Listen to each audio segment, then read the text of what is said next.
de viaje, así que me pidió que yo pudiera compartir la palabra de Dios hoy día, lo cual me pone nervioso, pero voy a hacer lo que Dios siempre pone en mi corazón, que es lo que me habla, ¿no? Entonces, hace unas semanas atrás, bueno, primero, este es el último culto del año, ¿no es cierto? Y el próximo es el primero del próximo año. Entonces, ojalá se acuerden que es el último, así lo puedan tener en la memoria. Y aprovechemos, porque normalmente a fin de año siempre pensamos qué hicimos bien, qué hicimos mal, etcétera, etcétera. Eso lo podemos hacer en cualquier momento, ¿no? Pero fin de año más o menos nos dirige a eso, así que les animo a que pongan en su corazón eso y con lo que lo van a compartir también lo puedan acoplar para que puedan comenzar un 2025 más encaminados en el Señor, ¿no? Hace como 3 o 4 semanas, no sé si ustedes recuerdan, el pastor Fabio estuvo diciendo, y cuando estaba cantando, que había palabra de Dios,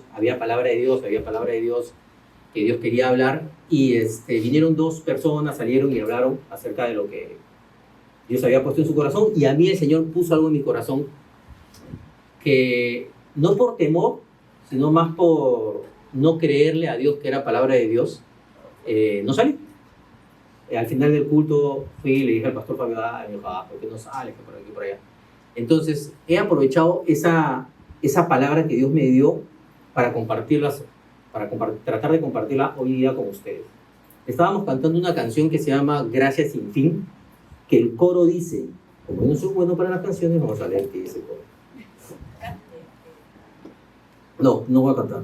Dice, y la canción termina así, todo lo entrego, ser como tú es mi deseo, eres mi único anhelo, Jesús, mi esperanza eres tú. Entonces Dios puso en mi corazón y me preguntó, ¿yo soy tu esperanza? Obviamente que le dije que sí, ¿no? ¿Cómo no va a ser mi esperanza? Pero Dios me repreguntó, ¿en todo? Entonces ahí me quedé callado pensando y dije, y era lo que debía haber compartido en ese momento y lo que voy a compartir ahora, y dije, no, realmente Dios no es esperanza en mi vida en todo.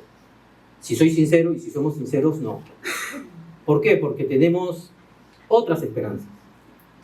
Tenemos esperanzas en personas, tenemos esperanzas en diferentes situaciones y en nuestras capacidades, inclusive en tu trabajo, porque tú a fin de mes esperas que te paguen, ¿no es cierto? Todo, ¿no? Pero imagínate que la empresa quiebre y no te pague. Entonces, realmente la esperanza, nuestra esperanza está dentro, o mejor dicho, toda nuestra esperanza está puesta en Dios, realmente. Pero quiero definir y separar lo que es esperanza y confianza. Yo sé que son sinónimos, pero hay una diferencia. Según el diccionario de la Real Academia Española, la confianza es esperanza firme que se tiene de alguien o algo. Esperanza firme que se tiene en alguien o algo. Eso es la confianza. Entonces, ¿la base de la confianza cuál es? Esperanza. La esperanza. Lo acabo de leer. La esperanza. La base de la confianza es la esperanza. Entonces, en lo práctico, ¿qué es la esperanza? La esperanza es cuando yo le digo a Sebas, nos encontramos a las 3 de la tarde para compartir la palabra de Dios o para comer, lo que sea, y quedamos eso esta semana. Y yo llego 3:15. La esperanza que tenía Sebastián de que sea puntual se rompió. Y dice, ok, te puedo dar una oportunidad en el futuro. Próxima semana, pero la invitas tú. Ya, ok. Llego 3:15. Entonces, sigue muriendo la esperanza y por consiguiente, la confianza. Entonces, la base de la confianza es la esperanza. Y el mejor, bueno, para terminar el ejemplo con Sebas, al final él no va a confiar en mí. ¿Por qué? Porque toda la esperanza que él puso no la cumplí. Entonces, él va a decir, ok, él dice a las 3, pero llega a 3:15, 3:30, así que él se relaja y simplemente ya no tiene confianza en mí. Y el mejor ejemplo son los niños. Cuando son chiquititos, te creen, pero un ratito me voy a la luna y regreso. Ay, papá, y creen que te vas a la luna. ¿Verdad? Te creen que te vas a la luna. Y si tú le dices, vengo en media hora, bueno, cuando todavía no tienen tema del tiempo, no importa. Pero cuando ya comienzan a tener el tema del tiempo, o le dices, te voy a traer un regalo, o te voy a dar una sorpresa, o lo que sea, y no cumples, vas matando la esperanza. Y cuando matas la esperanza, no hay confianza. Entonces, cuando el niño crece, simplemente no hay confianza en el papá o en la mamá. ¿Por qué? Porque la esperanza la mataron. Entonces, regresando al tema nuestro, ponemos la confianza, perdón, la esperanza, toda la esperanza en Dios, siempre. Cuando vas a tomar tu micro, pones la esperanza de que el micro va a llegar temprano al trabajo. Cuando tienes un trabajo o te han encargado algo, pones la esperanza de que Dios te va a dar la sabiduría para resolverlo, o tú crees que tu capacidad es suficiente para resolverlo. La esperanza es la base para poder confiar en Dios. Creo que debemos comenzar poniendo la esperanza en lo básico y en el día a día, en lo cotidiano en Dios. Cosas pequeñas. ¿Quién de ustedes puede asegurarse que hoy día al dormir, mañana está vivo? Nadie. Esa es una esperanza que pueden tener. Señor, me acuesto y espero que mañana, pongo mi esperanza que para mañana estar vivo. Y si no estás vivo, ¿dónde vas a estar? No sé, depende de lo que creas, ¿no? Pero si crees en Jesús como Señor y Salvador, te aseguro que vas a estar en el cielo. Y va a ser mucho mejor que estar acá en la tierra. Entonces, quiero entrar a unos versículos bíblicos de gente de la Biblia que tuvo esperanza en Dios y que Dios cumplió, porque nuestro Dios es fiel. Él no falla, Él no cambia, y si ha dicho, hará, y si lo ha prometido, cumplirá. Y eso, cada uno que conoce al Señor puede dar fe de eso, y no solamente eso, sino que en la Biblia también lo vamos a ver. Vamos a leer la historia de Abraham. ¿Saben quién es Abraham? Génesis, el padre de ¿quién? De la fe. Génesis 12, del 10 al 20. Tenemos muchos versículos bíblicos, así que voy a tratar de ir rápido.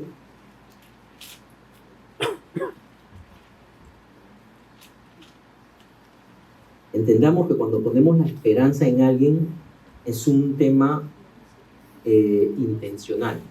intencional de poner la esperanza en alguien. Génesis 12, del 10 al 20, dice: en ese entonces hubo hambre en aquella región que Abraham se fue a vivir a Egipto. Cuando estaba por entrar a Egipto, le dijo a su esposa Sarai: yo sé que eres una mujer muy hermosa. 25. Estoy seguro de que en cuanto vean los egipcios dirán: es su esposa.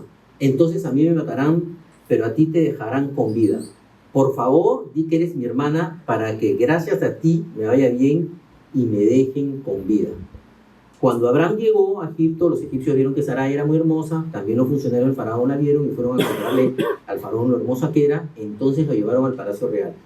Gracias a ella, trataron muy bien a Abraham, le dieron ovejas, vacas, esclavos y esclavas, asnas y camellos. Pero por causa de Sarai, la esposa de Abraham, el Señor castigó al faraón y a su familia con grandes plagas. Entonces el faraón llamó a Abraham y le dijo: ¿qué me has hecho? ¿Por qué no me dijiste que era tu esposa? ¿Por qué dijiste que era tu hermana? Yo pude haberla tomado por esposa. Anda, toma tu esposa y vete. Y Faraón ordenó a sus hombres que expulsaran a Abraham y su esposa junto a todos sus bienes. Esta es la característica de cuando ponemos la confianza en lo que nosotros decimos, la esperanza en lo que nosotros creemos y no en Dios. ¿Qué pasó? Abraham mintió, ¿no es cierto? Que dijo que era su hermana.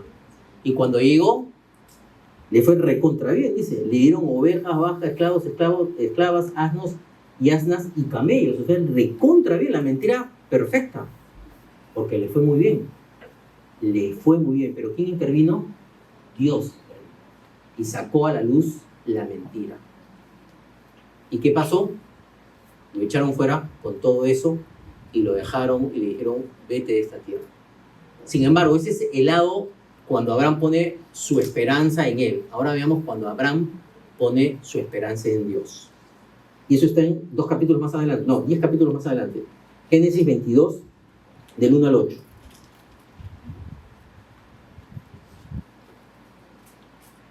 Pasado cierto tiempo, Dios puso a prueba a Abraham y le dijo: Abraham, aquí estoy, respondió.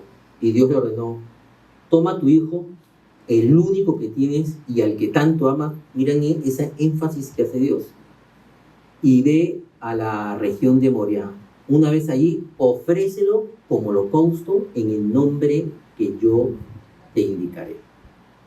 Abraham se levantó de madrugada y ensilló su asno, también cortó la leña para el holocausto y junto con sus 2 criados y su hijo Isaac se encaminó hacia el lugar que Dios le había indicado.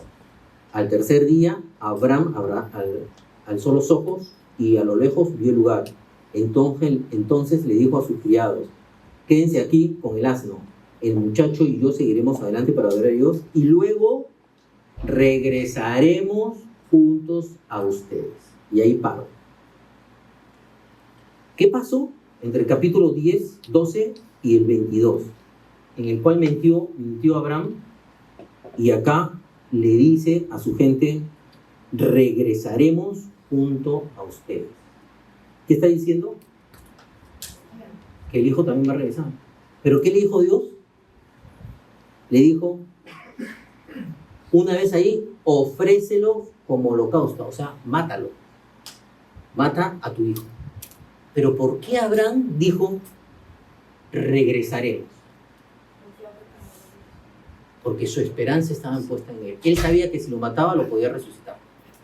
Él sabía que podía cambiar de opción y poner a alguien. Y así fue. Y ojo, que acá el contexto no es tan fácil, nosotros lo leemos. Pero acá la esposa sabía. ¿Quién era la esposa? Sara, que iba a ir a sacrificar a su hijo. Porque la esposa no era tonta, la esposa sabía que tenía un sacrificio. Siempre el sacrificio, aparte de fuego, etcétera, etcétera, tenía la ofrenda. Normalmente, ¿qué era la ofrenda? Un carnero, un pajarito, lo que sea.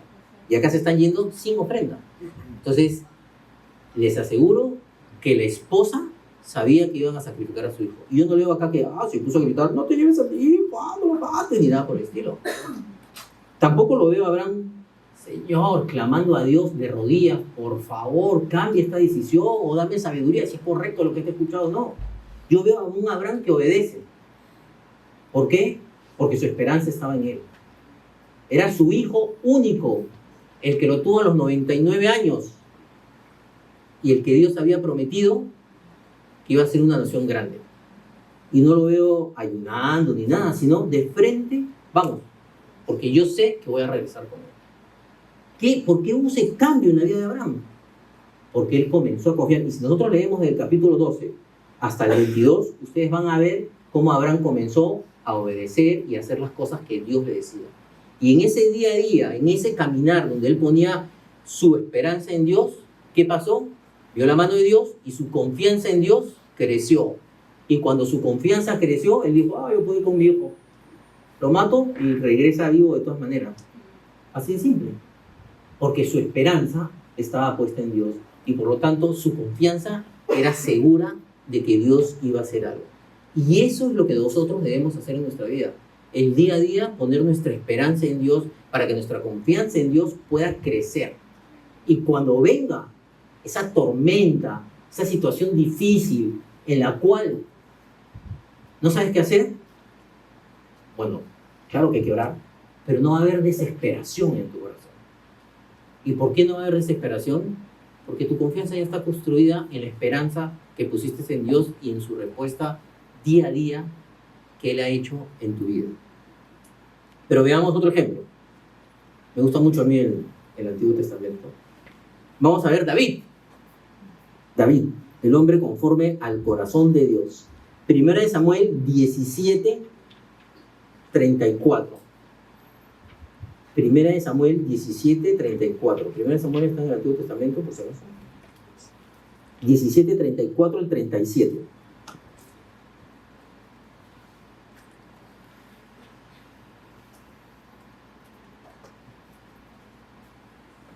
Otro ejemplo, mientras van buscando, se me escapa. Otro ejemplo de Abraham, de la confianza que tenía Abraham en Dios, es cuando ya nació Isaac y manda a su criado Eliezer. ¿Recuerdan esa historia? Y le dice, ándate a la tierra donde yo vi y consigue la esposa a mi hija. ¿Se acuerdan de esa historia? ¿Cuántos papás harían lo mismo con un criado? Bien difícil, ¿no es cierto? Y sin embargo, Eliezer no era que era un hombre así completamente, porque la oración que él hace es la primera que salga, que sea la primera que me dé agua a mis caballos, que sea la esposa. ¿Y qué pasa de ser una mujer casada? ¿Qué pasaba si era, no sé, pues, una abuelita? Sin embargo, Dios fue bueno. ¿Por qué? Porque la confianza, la esperanza de Abraham no estaba en Eliezer, sino en ¿quién? En Dios. Y se casó. ¿Con quién se casó Isaac? ¿Con Rebeca? ¿No? Ok. Primera Samuel 17, 34, 37 dice: David le respondió, a mí me toca cuidar el rebaño de mi padre. Cuando un león o un oso viene y se lleva una oveja del rebaño, yo lo persigo y lo golpeo hasta que suelta la presa. Y si el animal me ataca, lo agarro por la melena y lo sigo golpeando hasta matarlo. Si este siervo de su majestad ha matado leones y osos, lo mismo puede hacer con este filisteo pagano, porque está desafiando al ejército del Dios viviente. El Señor que me libró de las garras del león y del oso, y me sorprende porque el rey había dicho, el que lo mate, le daré mi hija y no sé cuántas cosas más. Y nadie se atrevía. Pero si ustedes ven la respuesta de David, David no lo hace por estar con la hija del rey ni por las cosas que había ofrecido, sino porque David había matado osos y leones. Por favor, levanten la mano quienes han matado osos y leones acá. Bueno, ¿quiénes han matado arañas grandes? Para empezar con algo. Ok, sí, yo también, pero con bayón. Entonces, así mueren al toque. Entonces, David había matado osos y leones con una vara. Yo estoy seguro de cuando David veía que venía el oso y venía el león y agarraba a su presa, él se iba orando hacia el león o hacia la presa, diciendo, Señor, ayúdame, ayúdame. Ahora, David, ¿por qué hacía eso? Porque él era responsable de esos animales. Porque fácil había dicho, tengo 80 ovejas, se muere una, no importa, ¿no? Pero no, él era responsable e iba. Y en ese momento que él iba orando, porque muchos de los salmos que él escribió, los escribió cuando él era pastor, entonces él tenía una comunión con Dios, iba orando, yo creo que iba orando, y Dios le daba la victoria. Y dice que agarraba el león de la melena, yo no puedo imaginar eso.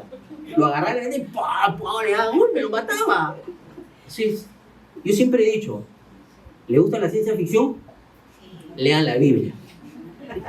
Ustedes saben que la Biblia habla, un paréntesis nada más así rapidito, ustedes saben que habla la Biblia de viaje en el tiempo, ¿no? ¿Sí? ¿Cuándo? A ver. Apocalipsis. No, ese es lo que va a pasar. Daniel. Daniel, no, Felipe. Cuando Jesús ora y se le aparece ¿quién? Moisés y Elías. Moisés y Elías, ¿de qué época era? 2000 años antes, una cosa. ¿Viajaron en el tiempo o no? Por supuesto. No, pero eso es ¿cómo se llama? No es tiempo, eso es transportación. Cuando Felipe es pasado de un lado a otro, es una transportación. Pero acá, Moisés y Elías se aparecieron a Jesús. Viaje en el tiempo. O yo estoy mal. Es un viaje en el tiempo.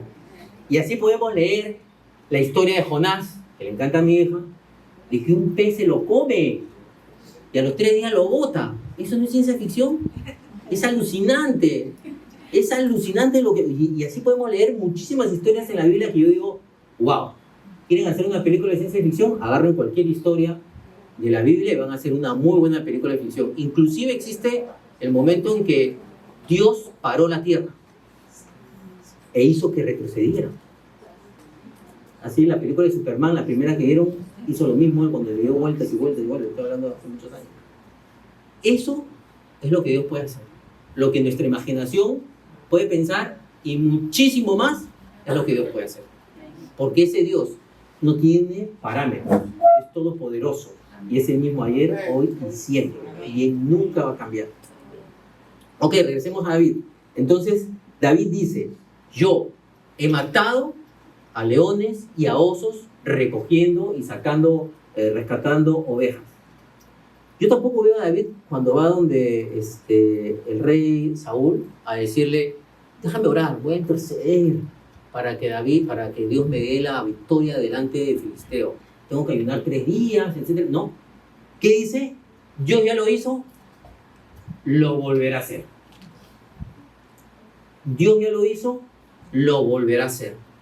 Su esperanza, cuando iba a matar, a recoger a esas ovejas, estaba en Dios. Y Dios lo hizo. ¿Y qué dice acá? Leemos el último versículo para que nos quede claro. El Señor, que me libró de las garras del león y del oso, también me librará del poder de este filisteo. Y ustedes ya conocen la historia. David con 5 piedras, con una sola piedra le dio acá a Goliat. Goliat cayó, ni siquiera tenía espada ahí. Fue, sácate, le cortó la cabeza. Gloria para quién? Para Dios. Ese es nuestro Dios, cuando ponemos nuestra esperanza en Él y crecemos en la confianza. La última historia del Antiguo Testamento. Nuestro buen amigo Job. Ustedes saben, Job era íntegro. Job 1:21. Era un hombre íntegro, era un hombre intachable. Así dice la Biblia, no lo digo yo, por supuesto. Temía a Dios y vivía apartado de mal. Ya me siento recontra identificado.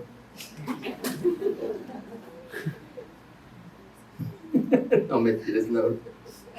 A mí lo único que me falta para ser Job es ser intachable, íntegro, temer a Dios y vivir apartado de mal.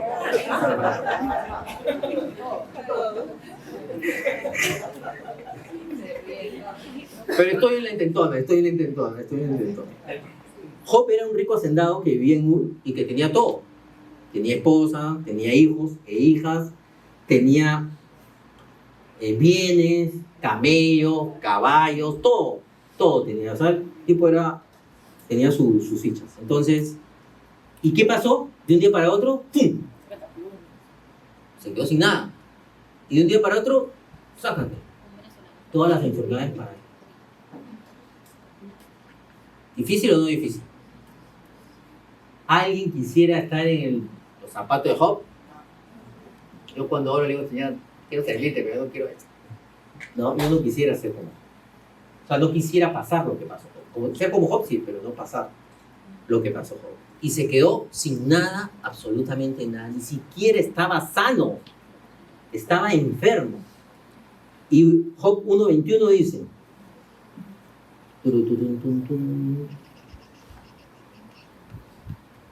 entonces dijo, desnudo salí del vientre de mi madre y desnudo he de partir.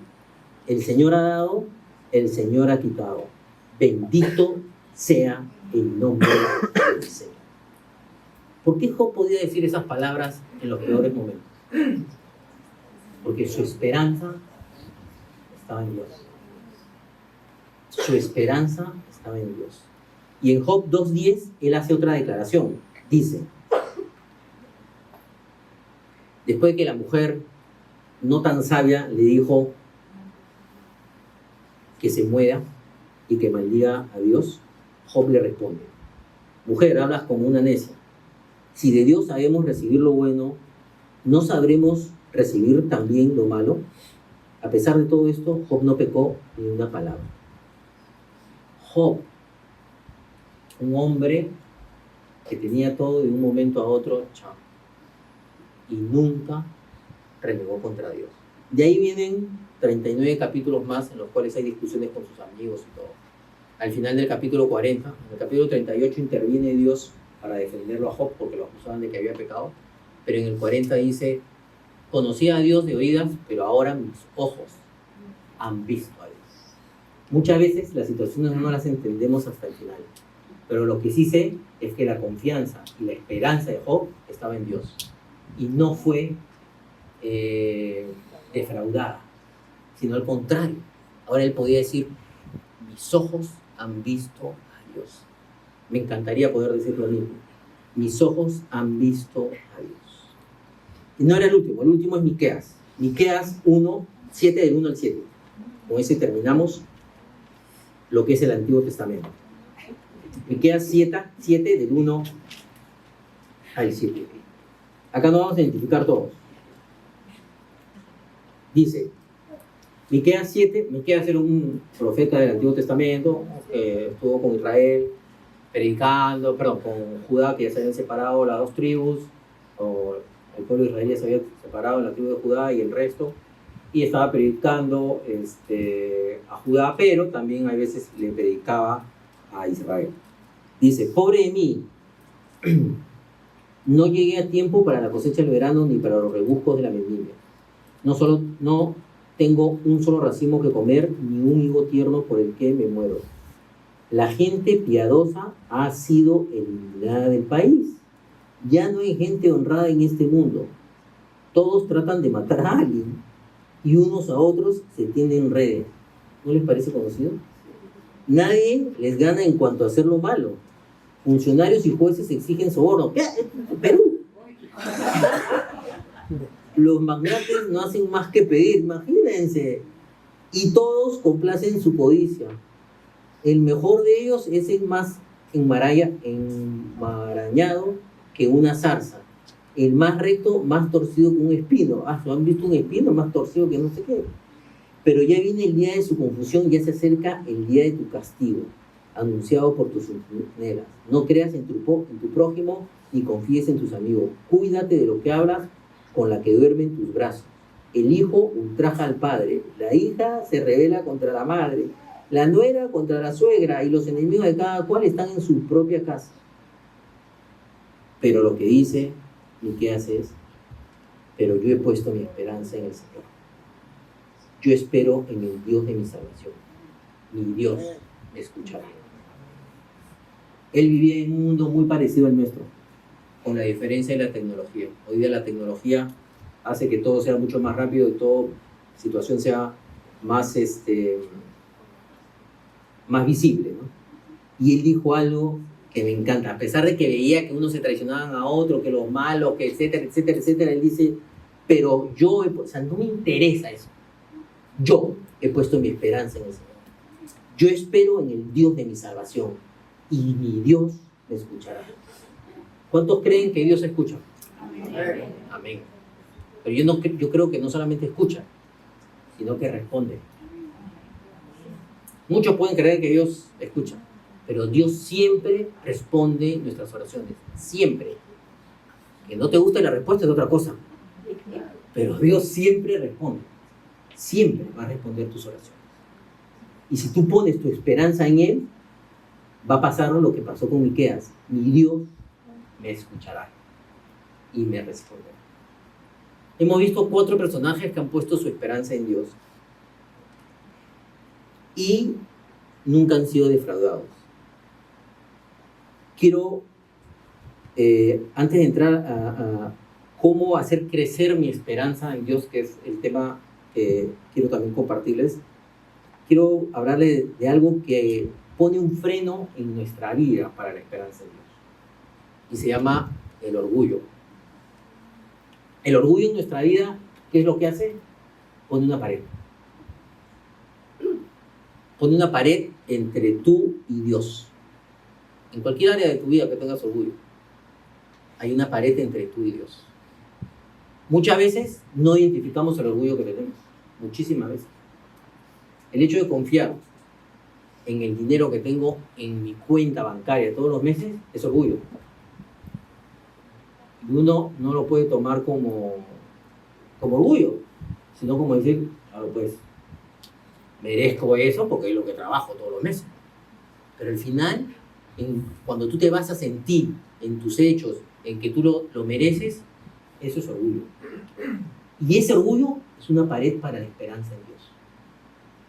Es una pared para la esperanza en Dios. Y debemos identificar el orgullo que hay en nuestro corazón. Quiero ver un ejemplo, también del Antiguo Testamento, de orgullo para que vean qué fuerte es el orgullo en la vida de las personas. Sedequías. ¿Se acuerdan qué fue de Sedequías? Sedequías fue un rey de Israel. Segunda de Crónicas 36. Segunda de Crónicas 36, del 11 al 13.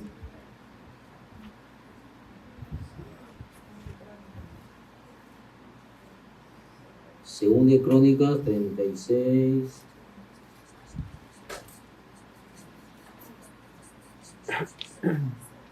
Del 11 al 13 y también el versículo 16. Dice: Sedequías tenía 21 años cuando ascendió al trono. Era el rey de Judá. Y reinó en Jerusalén 11 años. Pero hizo lo que ofende al Señor su Dios. Escuchen, no se humilló ante el profeta Jeremías, que hablaba en el nombre de ese. Y además se rebeló contra el rey Nabucodonosor, a quien había jurado lealtad. Sedequías fue terco y en su obstinación no quiso volverse al Señor, Dios de Israel. Versículo 16. Pero ellos se burlaban de los mensajeros de Dios. Tenían en poco sus palabras y se mofaban de sus profetas. Por fin el Señor desató su ira contra el pueblo y ya no hubo remedio. Sedequías intencionalmente no quería obedecer a Dios. Endureció su corazón. Y eso es muchas veces lo que nosotros hacemos. No queremos obedecer a Dios. Y una de las características cuando hay orgullo y no quieres obedecer a Dios es lo que dice el versículo 16. Te burlas de cuando Dios habla. Nuestros amigos cuando les predicamos de Cristo no se burlan de nosotros. Muchos sí. ¿Y saben por qué? Porque ahí es orgullo. Porque hay lo que dice acá la palabra es obstinación, terquedad en sus corazones. Y esa característica, esa terquedad, esa obstinación que hay en sus corazones se transforma en burla. Hacían lo mismo que ellos, se burlaban de los profetas. Entonces, cuando tú te burles de algo, ojo, fíjate por qué te estás burlando, y sobre todo si es algo de Dios. Porque muchas veces en nuestro corazón decimos, y esta palabra, qué sé yo, esa actitud en tu corazón está reflejando, aunque no la proclames a todos, sino está dentro de tu corazón, está reflejando orgullo en tu vida. Y ese orgullo es una pared que no deja que tu esperanza esté en Dios. Y bueno, si tomas esa decisión, está bien por ti, si quieres ser orgulloso y no tener la esperanza en Dios.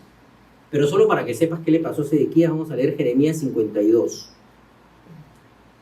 ¿Cuál fue su resultado o el resultado de su 52 del 7 al 11?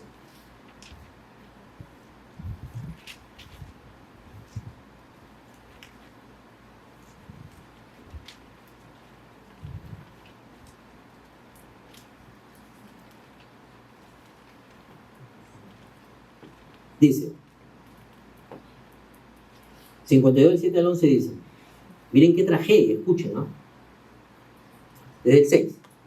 A los 9 días del mes cuarto, contexto, el rey Nabucodonosor rodea la ciudad, no entra ni sale nadie. Ustedes se acuerdan que las ciudades eran amuralladas, ¿no es cierto? Y tenían puertas por donde salía y entraba la gente. Rodea la ciudad, no lo deja salir. Esa era la táctica de ese época. No salían, todo el mundo se moría de hambre, tenían que rendirse. No había agua, no había comida, no había nada, entonces tenían que rendirse. Estaban rodeados y no podían salir. Y ellos creían que como tenían el templo adentro, el templo que Dios había mandado a construir, no les iba a pasar nada. Pero eso era, a pesar de que adoraban, pues, no sé, a cualquier Dios, menos al Señor, ellos creían que con el templo, que eso es un fetichismo, creían que con eso no les iba a pasar nada. Mentira. Porque su corazón no estaba puesto en Dios, su esperanza no estaba puesta en Dios. A los 9 días del mes cuarto, a ver, tenían 4 meses rodeados. Cuando el hambre se agravó en la ciudad y no había más alimento para el pueblo, se abrió una brecha en el muro de la ciudad, de modo que aunque los babilonios la tenían cercada, todo el ejército se escapó. Salieron de noche por la puerta que estaba entre los dos muros, junto al jardín real. Huyeron camino al Arabá. Pero el ejército babilonio persiguió al rey Sedequías hasta alcanzarlo en la llanura de Jericó. Primer punto, la consecuencia de no haber cedido, no haber quitado ese orgullo en su corazón. Sus soldados se dispersaron abandonándolo. Nunca los soldados podían abandonar al rey, y acá lo abandonó. Y los babilonios lo capturaron. Entonces lo llevaron ante el rey de Babilonia, que estaba en Riblá, en el territorio de Hamat. Allí Nabucodonosor dictó sentencia contra Sedequías, y ante sus propios ojos hizo degollar a sus hijos. Lo mismo que a todos los nobles de Judá. Luego mandó que a Sedequías le sacaran los ojos y le pusieran cadenas de bronce para llevarlo a Babilonia, donde permaneció preso hasta el día en que murió. Las consecuencias del orgullo en nuestros corazones son fatales. Son fatales. Vio que cada uno de sus hijos era degollado. ¿Ustedes creen que Sedequías sabía lo que debía hacer? Claro, tenía a Jeremías. Y cuando lo que hemos leído es que él dice que endureció su corazón, fue terco a propósito. ¿Y qué pasó? Sus hijos, primero lo abandonaron sus soldados. Segundo, sus hijos fueron degollados. Tercero, le sacaron los ojos. Cuarto, murió en la cárcel. ¿Qué tal fin, no? Qué feo fin, solo por no querer rendirse a Dios. Solo por querer tener el orgullo en su corazón y ser terco. El orgullo es una pared que va creciendo más y más en nuestra vida. Así que si tenemos orgullo en nuestro corazón, saquémoslo, echémoslo fuera de nuestro corazón para poder tener esa esperanza en Dios. Tengo otra historia, pero ya por el tiempo no la voy a contar, es la de Nínive. Si ustedes quieren, la leen, de Jonás. Jonás predicó, ¿y qué pasó con el pueblo de Nínive? ¿Se arrepintió o no? ¿Y Dios mandó castigo? No. Ellos sí, no fueron orgullosos, sino por el contrario. Lo que hicieron fueron, se humillaron y Dios los perdonó. ¿Cómo crecer en la esperanza de Dios en nuestra vida? ¿Cómo crecer en nuestra esperanza? ¿Cómo poner más mi esperanza en Dios? Romanos 15, 6.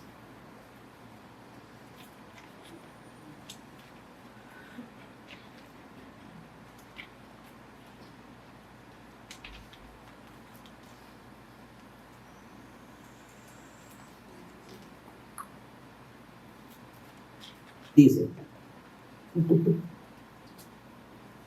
para que con un solo corazón y una sola...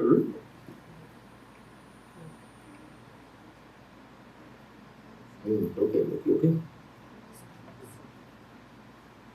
Para que con un solo corazón y una sola voz glorifiquen al Dios y Padre de nuestro Señor Jesucristo. No tiene lógica, ¿no? ¿No estás leyendo Romanos? Sí, estoy en Romanos 15:6. 15:6. Ah, sí, 15:6. Él está en otra versión. ¿Qué versión tiene usted? A ver. Una traducción. Perdón, este es un lapsus. De repente lo leí en otra traducción. Pero tiene que haber algo de conociendo las escrituras. Sí, está bien. Es que él está en una versión internacional. Romanos 15:6. 15:4. Exactamente, gracias. 15:4 es. Dice, de hecho, todo lo que se escribió en el pasado se escribió para enseñarnos, a fin de que, alentados por las escrituras, perseveremos en ¿qué? Mantener nuestra esperanza. ¿Esperanza en quién? En Dios. Todo lo que está en la Biblia y todo lo que se escribió en el pasado es que, alentados por las escrituras, tengamos nuestra esperanza. Una manera de crecer nuestra esperanza en Dios es leyendo la palabra de Dios, comiéndose la palabra de Dios, estudiando la palabra de Dios. Salmo 119, 14.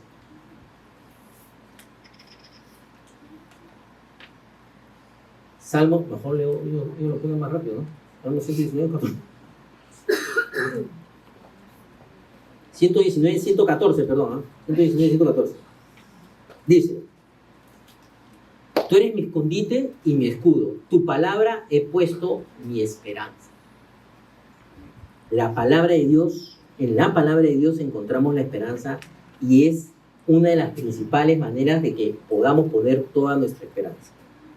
¿Cuál otro punto podemos tomar para que nuestra esperanza esté en Dios? Siendo llenos del Espíritu Santo. Romanos 15:13 dice: que el Dios de la esperanza los llene de toda alegría y paz a ustedes que creen en Él, para que rebosen de esperanza por el poder del Espíritu Santo. ¿Cómo rebosamos de esperanza en Dios? Obviamente, por el poder del Espíritu Santo. La palabra de Dios, la llenura del Espíritu Santo, hace que nuestra esperanza esté en Dios cada vez más. Y el último está en Proverbios 16:3.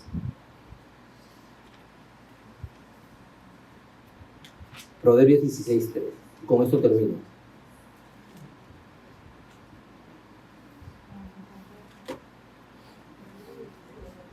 Dice: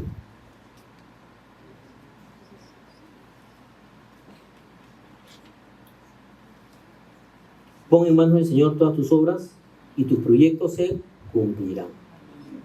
Si nosotros, día a día, en los detalles que hacemos cada día, ponemos a Dios, ponemos nuestra esperanza en Dios, nuestra confianza va a crecer. Yo quiero que este año que empieza, 2025, primero eso, quiero que pensemos en el 2024, en todos los logros que nosotros tuvimos, en todas las cosas que pudimos hacer, en todas las cosas que fueron buenas y llegamos a cumplirlas. Y quiero que piensen en quién estuvo su esperanza. Si realmente fue en Dios, si realmente fue en tus capacidades, si realmente fue en la parte económica o cualquier otra área de tu vida. Si es así, gracias a Dios estamos cambiando de año y quiero que para este 2015 esa esperanza en Dios sea lo que viva día a día cada uno de ustedes, cada uno de nosotros. Que podamos realmente empezar este año 2025 poniendo la esperanza en cada detalle, en nuestro Dios.